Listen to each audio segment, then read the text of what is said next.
Okay, so welcome back. So this is the second module for week 2, so that becomes lecture 7. So we'll continue our discussion of lecture 6 on where we're talking about the plastic waste sources. So that discussion will continue in this particular lecture as well. So just to remind you, in this week the focus is on looking at sources as well as the production of plastic waste, and looking at the global and the Indian statistics. So you saw this slide in the last video as well. Just I want to remind you that that's the focus of this particular week.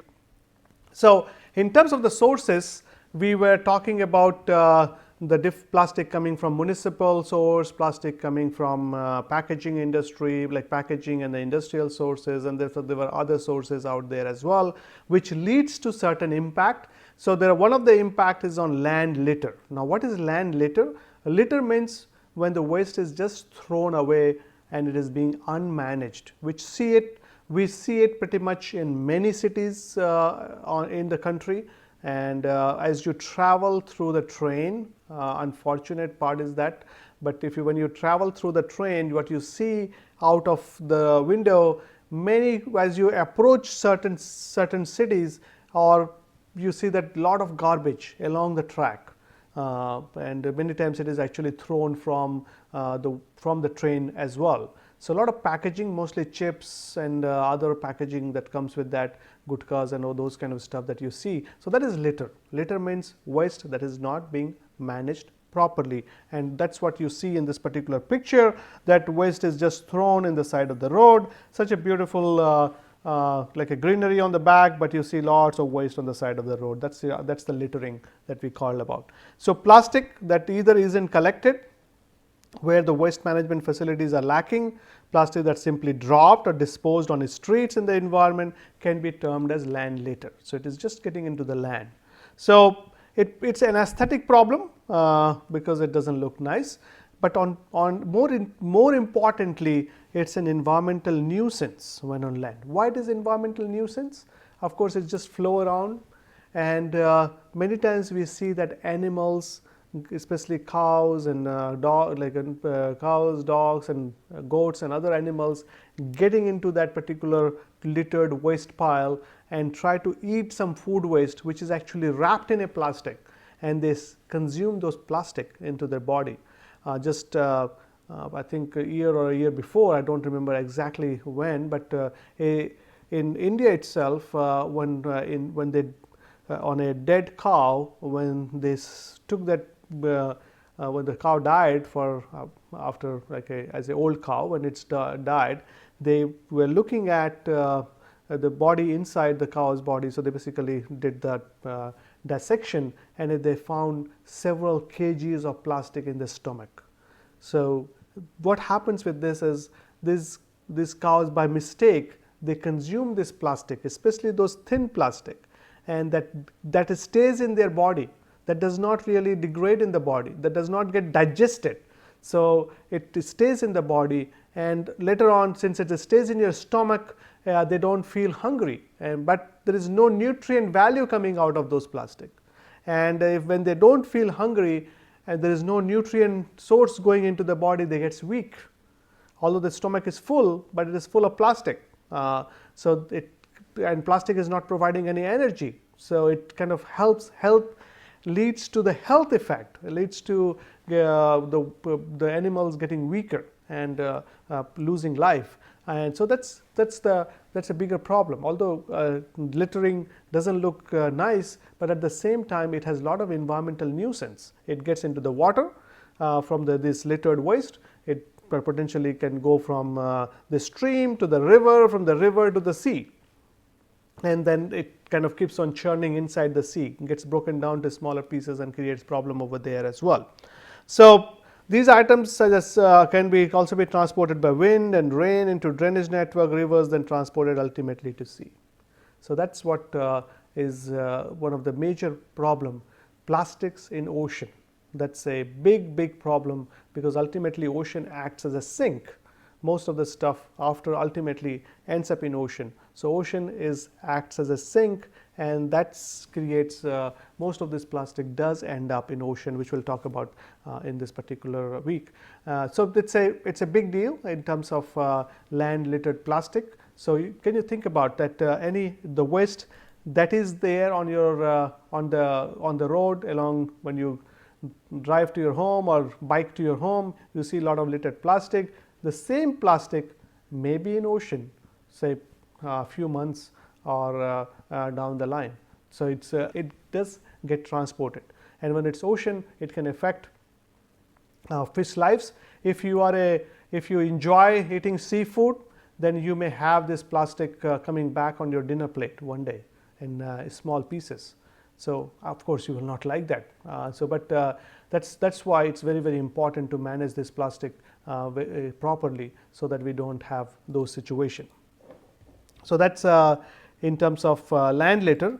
So, microbeads, another area. Microbeads, it's tiny pieces of plastic.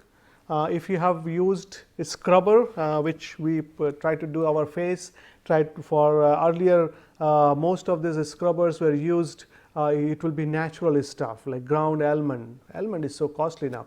So, or oatmeal or pumice stone, that would be used for these as a microbeads for scrubbing, which is trying to take the dead cell out of your skin, mostly used in many countries and many societies. It is common to use those scrub. If you go to any you go for any kind of a getting your ready for some big function or other stuff, you do that. So these are now, since rather than using these natural stuff, people are moving towards using the tiny beads of plastic. Some of you may not be aware, but this is what they are used in various personal care and cosmetic products like facial cleanser and cosmetics. They are used in medicine as vectors for drug, was also reported. So, so microplastic scrubbers used in when you try to exfoliate hand cleanser or facial scrubs have replaced the traditional used natural ingredients, which just I mentioned. So, many of these microbead plastics are too small to be filtered out of a wastewater treatment plant. So, what will happen to all those? See, if I put that scrub on my face with lots of microbead plastic, then I wash my face, so that microbead plastic is gone to my sink. From the sink, it goes to my like a wastewater treatment system, and it ends up in the wastewater treatment plant. Wastewater treatment, since these are very tiny particles, wastewater treatment plant is not designed to trap these particles. So, it will end up potentially in the affluent, or can go into the ocean from inland water streams or drains, and when it goes to the ocean, again it will start building up over there. It will go into the food chain for all the species present in ocean. And if you are taking salt, if you make salt from those area, then it may show up in your salt as well. That's why when research was done looking at microplastics in the salt, we found them. So that's why these microbeads are actually very, very nasty stuff. Many countries around the world, in Europe and other places, they are started trying to phase out. They don't want us to use these microbeads, but it's very popular in Indian context. You see all those gluey stuff. Many times when you use them, it gets all over your body. You use it for some decoration and other stuff, and those are microbeads. Those are microbead plastics. So that's you're using. Many times we use it without realizing that we are using it. Even some of these microplastics are also there in some toothpaste, which is kind of have a roughness in there, which helps in your gums and other stuff. But then it creates problem when it goes for in the wastewater treatment plant. And it could be potentially toxic to the bacteria which is present in the wastewater treatment plant. So it can have a lot of impact on the environment and human health. So then many times you see that you have plastics getting into the water. It's not collected properly. So it will go into the river, the streams, and drain, and that creates plastic pollution. So, it is this plastic improper management of collected plastic waste can also find way into these inland water bodies through stormwater drainage, and all these can cause clogging of the drain. You may have clogging of drain, can be breeding source for the mosquitoes as well, causing human health hazard. So, that is another problem in terms of inland litter that you see happening, water plastic getting into the water and creating a problem. So, industrial leakages, where poor standards in industrial processes. So, where you have plastic moving into the environment, either when products containing plastic aren't disposed of properly or escaped during the production, where you are producing, you lost some plastic along the way. Thousands of tiny plastic pellets used for produce plastic products known as nurdles or mermaids tears are washed up on beaches every year.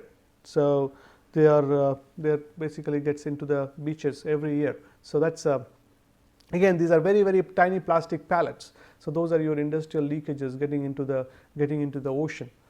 Marine litter, which is a big deal. So, this is how the plastic pollution got attention almost, I would say, 10 years ago now.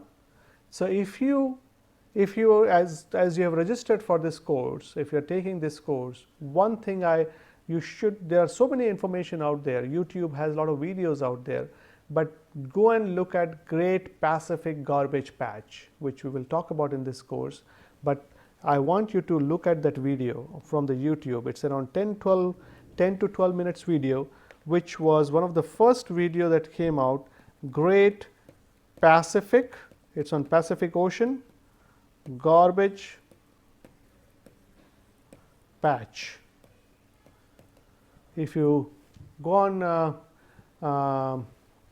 your YouTube and just type this, or Google and type this Great Pacific Garbage Patch, you will find several videos out there. One of the initial ones done by a chemist actually, who has I would say rich chemist from South Florida, who wanted to really, he used to love fishing. So, one day when he went out to fish, he started seeing lots of plastic in ocean.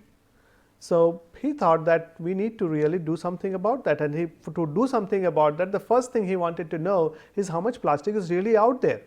So, he kind of started tracking that plastic, having his own vessel, started tracking the plastic, and then also did an extensive study in Hawaii beaches, very pristine beaches, so called. It has to be pristine beaches where not many people are going there, but still plastics are showing up because the plastic is getting into the ocean and then finally getting into the shore of those Hawaii island beaches. So, that raised lots of alarm all over the world that we are not managing this plastic waste properly, and they are getting into the ocean, they are getting into everywhere, and that is going to create a lot of nuisance. So, what is marine litter? Again, the waste, which is litter itself means that waste that is being not managed properly, just thrown away, just it's littered away. So, that littering, and so marine litter is human created waste that has been deliberately or accidentally, it can happen deliberate or accidentally, released into the sea or ocean during shipping, fishing or aquaculture.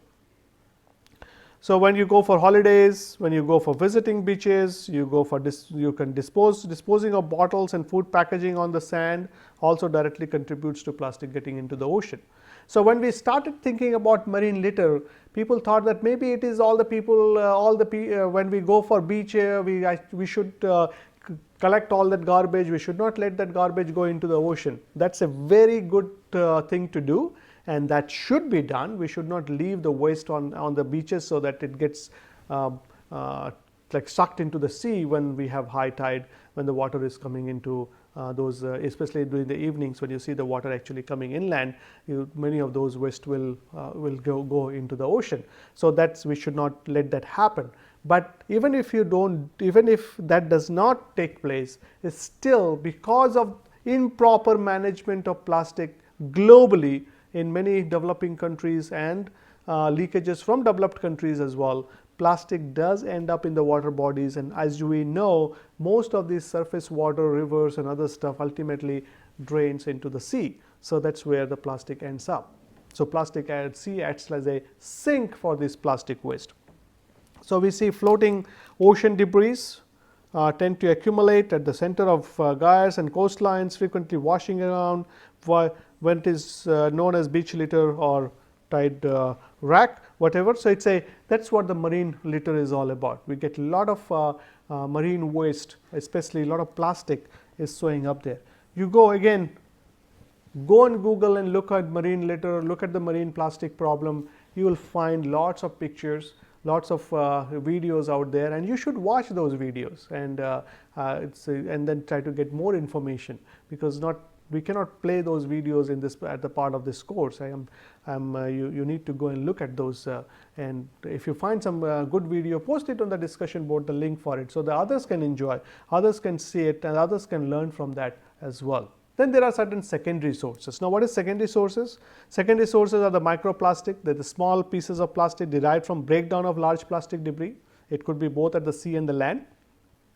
So, because of the disintegration of plastic over time, you are getting smaller plastic that are being made. As you can see over here in this particular picture, you have lots of things have broken down. You can see small pieces of plastic. Similarly, here as well, you see that is smaller pieces of plastic after the bigger it is basically derived from the bigger pieces after breaking down. That could be because of physical, biological, chemical, photo degradation over a period of time. So, because that leads to reduction in the structural integrity of the large size plastic, and eventually it becomes a smaller, and then it gets into the size which is undetectable to naked eye, and so then it becomes really problematic, because we do not know it is there. So, this process of breaking down is known as a fragmentation, which we used the term earlier as well, where the large plastic gets into the smaller pieces, and the smaller the pieces, more the surface area, more and it can get into, say, if it's smaller pieces of plastic is there in our ambient air, which we cannot see with the naked eye, it can get into my body as well.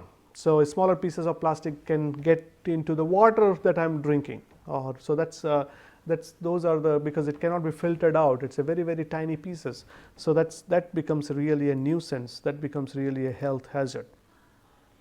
So, let's look at this particular. We'll spend some time on this particular picture, and I will try to explain this to you. Unfortunately, the picture is some of the text is too small, but I will read it, and then I will try to write it on the side as well, and you will have these slides. So, when you watch this video, I would also encourage you to look at the slide at the same time, and we'll have full picture, like a full one slide per page PDF uploaded for each week. So, you will have those with you as well. So, how the plastic is flowing from land to ocean.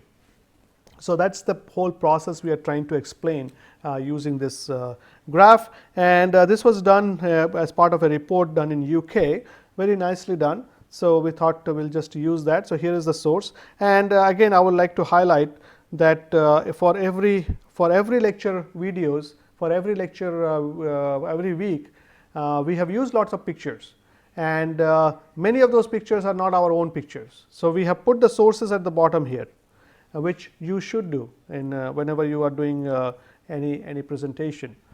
Since we are using it for educational purposes, it's okay. If I'm using it for commercial purposes, I may have to pay as well to these reports. If I'm selling I cannot sell this picture.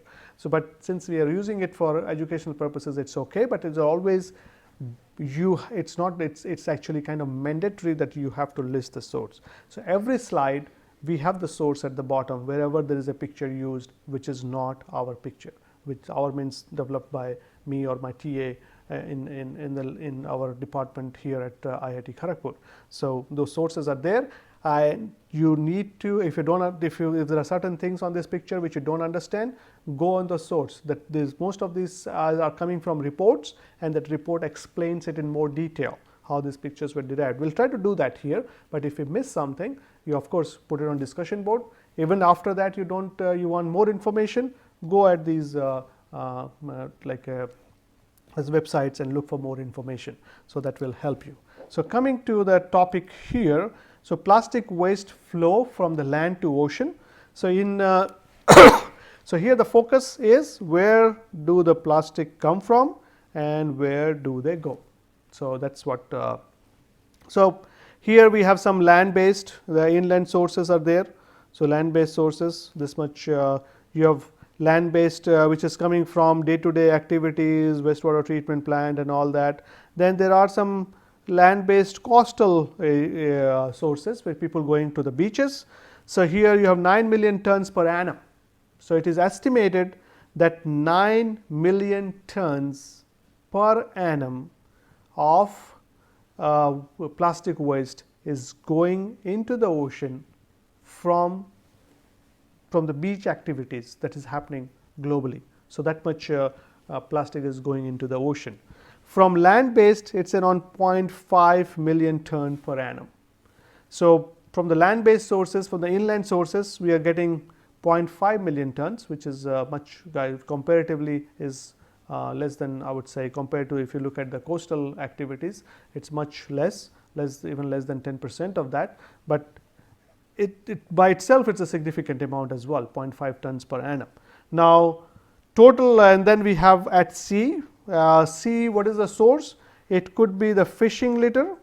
So, when you go out for fishing, many times your things breaks down, you just leave there, you have a big fishing net, you think you just somehow you lost it, some accident, and you could not and you just don't bother to take it out from the ocean, you just leave it there. So, that is your fishing litter, and the other is your shipping litter. When you are shipping it through, you just throw a lot of stuff, a lot of packaged food and other stuff that you are using on the ship, you are just dumping into the ocean. So, with so many shipping containers now going over the ocean from different parts of the world, around 0.6. So, if you look at that number, actually shipping litter is more than what we are getting from the land based litter. So, think about that, 0.6 million tons per annum, which is 0.10 more, 0.10 more than what is coming from the land based litter. So, this is 0.6 value over there, and then this was your 0.5 million tons per annum. Then you have some beaches, we have total how much beaches, it is around, we are getting a lot of stuff which is coming from 2000 kg per kilometer square, like 5% of the total. Then we have ocean surface, which is around 18 kg per kilometer square, 1% of the total. That is what the concentrations are. So, these are on this side is what is the concentration of where do they go. Here in this side we have where do they come from, on, say, if I can draw a line here, I think something like that, may not be, but anyway. So, on the left is where do they come from, on the right is where they are going.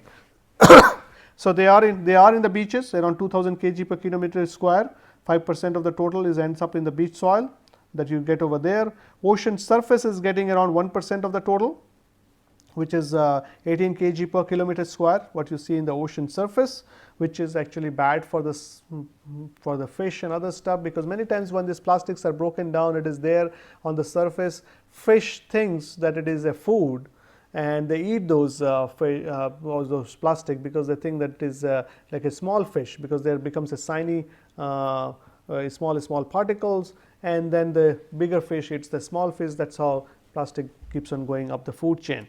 Then at the sea floor, which most of the sea floor is actually acting as a sink. We sea floor, the concentration is 70 kg per kilometer square. So, that is what is there on the sea floor, lots of plastics on the sea floor. So, 70 kg per kilometer square, which is close to 94%. So, 94% of the plastic is ultimately is getting into the sea floor, on the sea bed, where we have this plastic just sitting there. Then we have primary microplastics as well. If you look at we will talk about that in a minute. So, in terms of the focus is where do they come from and where do they go. So, total plastic entering the marine environment is 12.2 million tons per annum. So, 12.2, that is the data right here. So, 12.2 million tons per annum is coming into the environment, and ultimately into the marine environment, and which is kind of gets distributed in some stays in the beach, some goes onto the ocean surface and the different layers of the ocean, and finally at the bed of ocean you have 94%, and rest of 6% is kind of divided as in point, but 5% was on the beach and 1% is in the ocean, so in the waters. So 5 plus 1, 6, and then 94% in the bed, so total 100%. So that's what the distribution that based on the data collected shows, that's where, so it is mostly plastic, mismanaged plastics are ultimately ending up in the ocean. So that's why we are worried about in terms of it's a huge impact on plastic pollution on ocean. That's why National Geographic, if you have followed National Geographic recently, in June of this year on the World Environment Day around, they did a plastic in ocean, like plastic or planet, that report is also out there. And they are also planning to do some work in Indian contest, which I will be involved as well. We'll do some work, we'll go along River Ganga.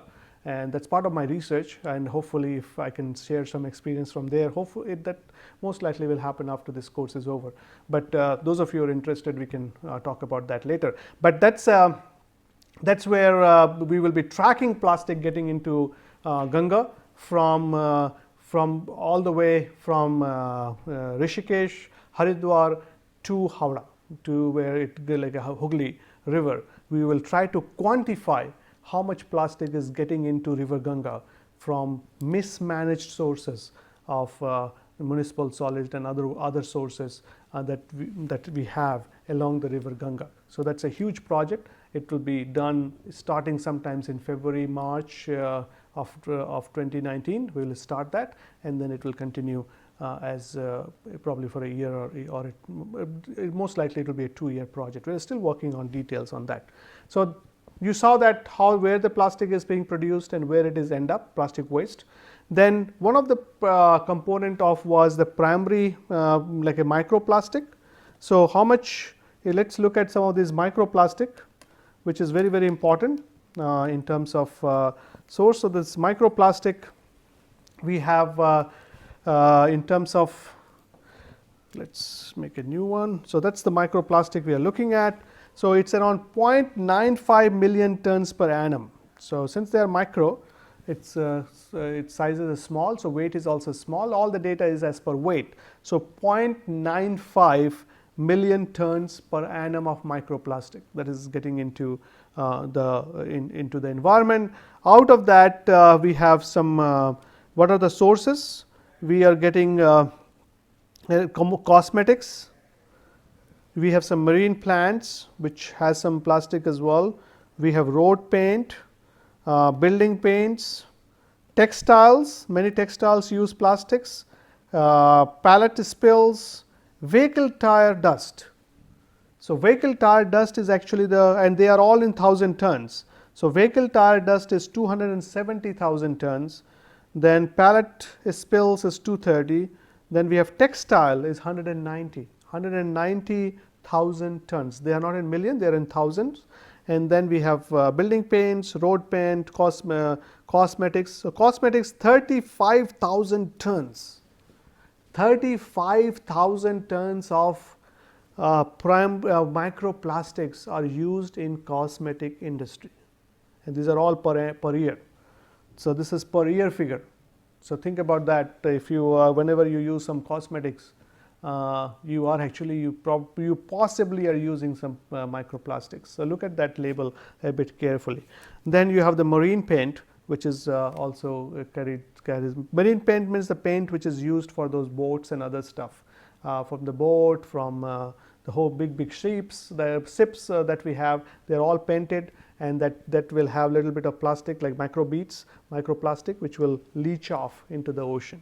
So that's kind of the other sources. So this is kind of gives you a how the plastic waste is flowing from land to ocean, and which is leading to all those Great Pacific Garbage Patch and other stuff which we'll be talking about in the coming weeks. So in the coming videos as well. So that's kind of we will continue this discussion with some other studies. This is the one study based in UK. So we will, what we'll do is we'll continue this discussion in terms of how the plastic is moving globally, and that will continue looking at that in the next video as well. So in this particular video, the focus was in the first. So this I'm trying to summarize every video just for like a minute or so to give you a good idea. So in week 2, we are looking at plastic waste sources, how the plastic is moving, the plastic waste is moving. So in the first video we talked about the sources. In the second video we started looking at like a movement of plastic waste globally, how the plastic is getting from land to sea and water and different species. So we'll continue that discussion in the next one, and then we'll start looking at some more details, some more global reports. Again, look at the discussion board, answer, put the questions out there, put any and we'll be happy to answer that. Any questions, any concern, let us know. Thank you, and I hope you are enjoying this course so far.